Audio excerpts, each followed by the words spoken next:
So guys, ito tayo, tracing tayo ng cold current, circuit 1. Pwede siya. So, 1 muna tayo. Circuit 1 natin guys. So, bakit circuit 1 lang muna guys? Kasi, ang inuuna natin yung unang circuit 1 natin at saka yung dito sa may taas.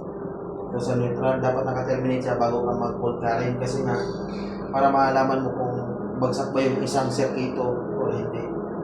So, hindi naman bagsak guys. So, doon naman tayo sa circuit 2. So, circuit 2 naman tayo. Ito yung circuit 2 natin.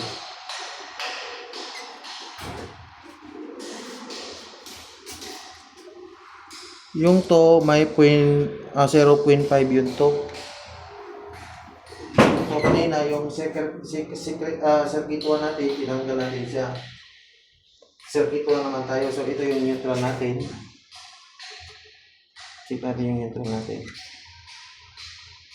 1.3. So, circuit 3 na naman tayo.